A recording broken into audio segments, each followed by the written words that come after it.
of the essay that has stayed with me ever since I read it. And I think I'm actually just going to read the passage that struck me so much so that there is access to that passage that doesn't come by reading the essay itself. Okay, quote, Claudia Rankine's own writing reflects many of the contradictory political demands made of poetry while providing a contemporary example of how a poet might strategically explore the limits of the actual.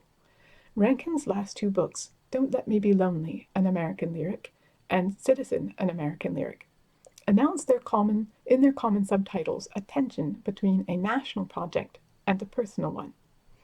More specifically, Rankine confronts, as an African American woman, the impossibility and impossible complexity of attempting to reconcile herself with a racist society in which to be black is either to be invisible, excluded from the universal, or all too visible, as the victim of racist surveillance and aggression.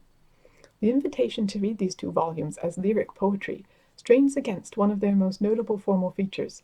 The books are mainly written in prose, and that prose is measured, less in the sense of having a poetic prosody than in the sense of evincing a kind of restraint, verging on flatness, exhaustion, dissociation.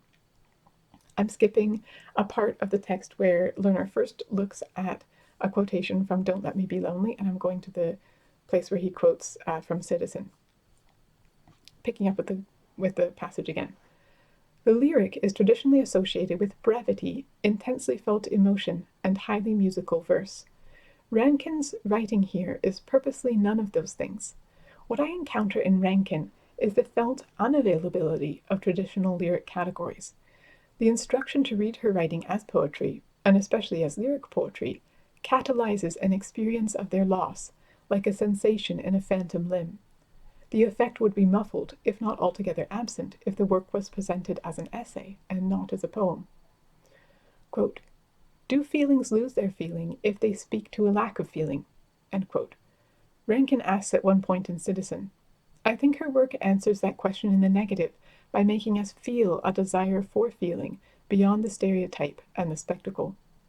Poetry becomes a word for that possibility whose absence we sense in these poems. Let me quote from Citizen to further show how Rankine's work virtualizes the poem to powerful effect. Oh, hang on. I'm just going to pause it here. Hold on. Okay, sorry about that. My partner just got back from dropping off our daughter at daycare. It did not go well. Oh well. Okay, so I paused right in the middle of this quoting a passage from Ben Lerner about Claudia Rankine's poetry. Let's pick it up again. So, quote, let me quote a page from Citizen to further show how Rankine's work virtualizes the poem to powerful effect. The new therapist specializes in trauma counseling. You've only ever spoken to her on the phone. Her house has a side gate that leads to a back entrance she uses for patients. You walk down a path bordered on both sides with deer grass and rosemary to the gate, which turns out to be locked. At the front door, the bell is a small round disc that you press firmly.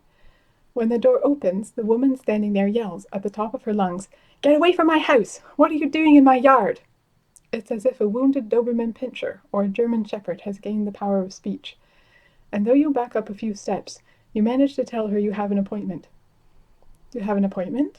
She spits back. Then she pauses. Everything pauses.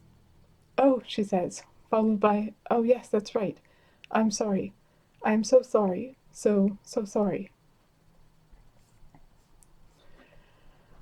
The play of pronouns in Citizen is discomfiting and a compelling refutation of the nostalgist fantasies of universality discussed above, where the you here the you is presumably Rankine, but of course I am, as I read, the recipient of the address.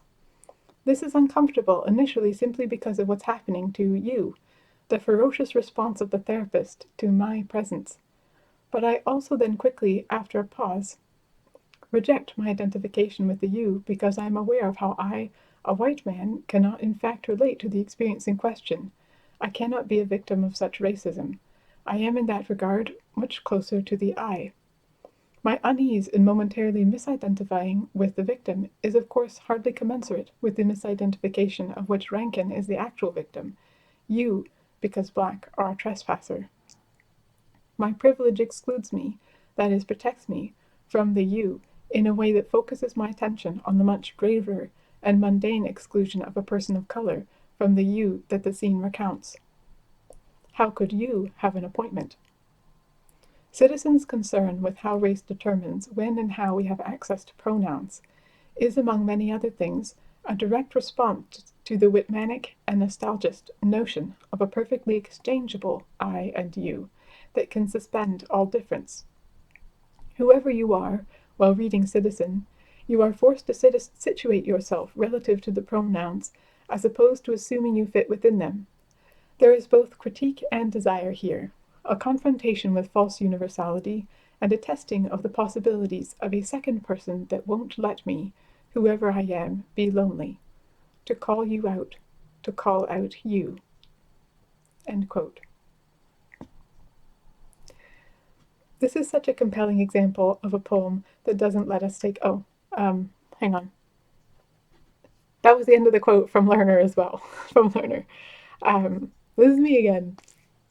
This is such a compelling example of a poem that doesn't let us take up the position of some kind of neutral third-person observer, as is often presumed to be the appropriate attitude of an art critic or an audience member, precisely because it is meant to abstract away from our particularities, our identities situated within the structures of class, gender, and racialization. This particularity is often supposed to compromise our efforts to appreciate the object on aesthetic grounds, grounds that engage responses of pleasure and displeasure, but that are also those of the universal human being, the plural first person, as Cavell calls it, the I that speaks for all of us. This is who we're supposed to the perspective we're supposed to be taking on when we assess the qualities of an aesthetic object. At least that is often the assumption in some general thinking about art, but definitely also in kind of theorizing about art. So in Rankine's piece and Lerner's description of reading it, we find a work that doesn't let us attempt to do that. It puts us into the narrative in a specific role and lets us discover our relationship to that position via our own particular identity and place in structures of privilege and oppression. One of the most powerful things for me as a white woman is to find myself in the position of the I speaking at the end, switching identification from the person spoken to in the narrative to the person speaking, the poem speaking through me. I am so sorry, so sorry. I often tear up, which I am right now, when I read this poem, or when I read the line at the end of the discussion I've given from Lerner, the way that the second person relation of Rankine's poem in his words won't let me be alone. To call you out, to call out you. As we move through the course, we are going to think more about imagining community and moral respect on this kind of model, the model of second-person address, rather than on the model of interchangeable individuals with a we of members that are all the same. We will come back to this in particular with Irigaray and Iris Young.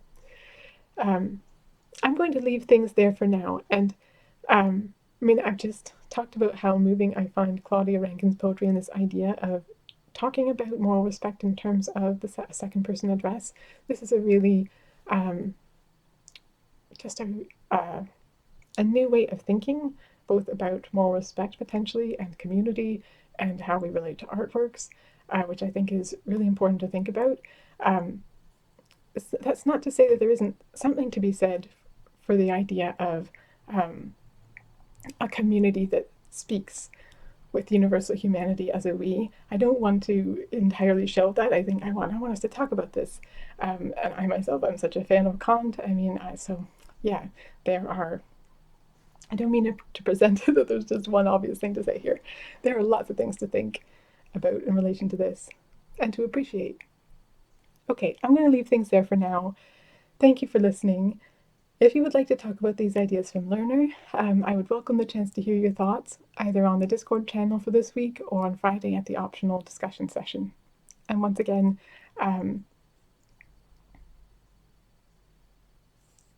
maybe I'll just leave it there.